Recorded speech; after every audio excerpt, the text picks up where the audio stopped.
Channel हक की आवाज। पैराडाइज फंक्शन पैलेस महबूब नगर। साबिक वजीर हरीश राव की मेदक में सैलाबी मुतासरीन से मुलाकात, हुकूमत पर सख्त तनकीद। मेदक ज़िले के हवेली घनपुर मंडल के धूप सिंह तांडा गांव को शदीद बारिशों के बायस आए सैलाब ने पूरी तरह अपनी लपेट में ले लिया है। गांव गुज़िश्ता रोज से पानी में महसूर है और आवाम शदीद मुश्किलात का शिकार है। इस मौके पर साबिक वजीर ने दौरा करते हुए वहां का जायज़ा लिया और मीडिया से बात करते हुए रियासती हुकूमत पर शदीद तनकीद करते हुए कहा कि अवाम अपनी जानों के लिए लड़ रहे हैं, लेकिन वज़ीर आला रेवंत रेड्डी मूसी नदी की खूबसूरती और खेलों के मुकाबलों पर जायज़ा लेने में मसरूफ़ हैं।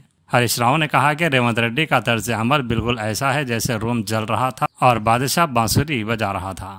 साबिक वज़ीर ने अफसोस का इजहार करते हुए बताया कि इस सैलाब में 2 नौजवान अपनी जानों से हाथ धो बैठे हैं। वो कई घंटों तक बिजली के खंभे को पकड़कर मदद के मंतज़िर रहे। मुतासिरीन ने जिला कलेक्टर और इंतज़ामिया को बार बार इत्तला दी, लेकिन किसी ने भी उनकी परवाह नहीं की। आखिरकार जब बिजली का खंभा भी बह गया तो 2 नौजवान पानी में डूबकर हलाक हो गए। उन्होंने इस अलमनाक वाक़े को हुकूमत की खुली नाकामी करार दिया और मुतासिरीन को यकीन दिलाया कि वो उनकी आवाज़ को ऐवान तक ले जाएंगे और इंसाफ के लिए हर मुमकिन जिद्दोजहद करेंगे। రాష్ట్ర ప్రభుత్వం వరద నివారణ చర్యలు తీసుకోవడంలో పూర్తిగా విఫలమైపోయింది. ముఖ్యంగా ఈ రోజు ఈ ఫెయిల్యూర్ అంతా కూడా రాష్ట్ర ముఖ్యమంత్రిది, రాష్ట్ర ప్రభుత్వానికి. ఎంత బాధతో ఉన్నామంటే ఈ రోజు ఇవాళ హవేలీ గన్పూర్ మండలంలో మరి 2 యువకులు చనిపోవడం జరిగింది. వాళ్ళ పిల్లలు, ముఖ్యంగా 2 పిల్లలు గురుకుల పాఠశాలలో చదువుతున్నారు. వర్షాల వల్ల గురుకుల పాఠశాల లీక్ అయితా ఉంది. మీ పిల్లల్ని తీసుకుపోండి అని ప్రిన్సిపల్ ఫోన్ చేస్తే పిల్లల్ని మెదక్కు పోయి తీసుకొచ్చుకుందామని బయలుదేరి మరి ఆటోలో నడుపుతున్నటువంటి యాదగౌడు, ఆటోలో కూర్చున్న సత్యనారాయణ, ఇద్దరు కూడా ఈ వరదలో ఆటో కొట్టుకుపోయి చనిపోవడం జరిగింది. ఆ ఇద్దరు దాదాపు కొన్ని గంటల పాటు కరెంటు పోల్ పట్టుకొని ప్రభుత్వం నుంచి ఏదైనా సహాయం అందుతుందా, హెలికాప్టర్ వస్తుందా, ఎన్డీఆర్ఎఫ్ బృందాలు వస్తాయని 4-5 గంటలు ఎదురు చూశారు. కరెంటు పోల్ మీద నుంచి ఫోన్లు కూడా చేశారు. కానీ కలెక్టర్ గారు కానీ జిల్లా యంత్రాంగం ఎవరు స్పందించలేదు. మధ్యాహ్నం 2 తర్వాత కరెంటు పోల్ కూడా వరద ఉధృతికి పడిపోయి ఆ వరదలో కొట్టుకొని ఆ ఇద్దరు కూడా చనిపోవడం జరిగింది. అంటే ఇది కేవలం ప్రభుత్వ వైఫల్యం. నిన్న ఒక మంత్రి గారు మాట్లాడుతూ అంటాడు, హెలికాప్టర్ అంత అవసరమైతే తప్ప వాడద్దట. మీరు మాత్రం పెళ్లిలకు వాడండి, బీహార్లో రాజకీయాల కోసం వాడండి, మీ సొంత కార్యక్రమాలకు వాడుకోండి. ఆనాడు ఖమ్మం జిల్లాలో కూడా హెలికాప్టర్ పంపకపోతే ప్రాణాలు పోయినాయి. ఇవాళ మెదక్ జిల్లాలో కూడా సకాలంలో హెలికాప్టర్ రాక ప్రజల ప్రాణాలు పోయినాయి. అంటే ప్రభుత్వం ముందస్తు చర్యలు తీసుకోలేదు. నిజాం సాగర్ లో ఈ వరద ఉధృతిని చూసి గేట్లెత్తి ముందుగానే నిజాం సాగర్ ను ఖాళీ చేసి ఉంటే బ్యాక్ వాటర్ లో ఇంత నష్టం జరిగి ఉండేది కాదు. అటు ఇంజనీరింగ్ లోపం ఉంది, ప్రభుత్వ వైఫల్యం ఉంది.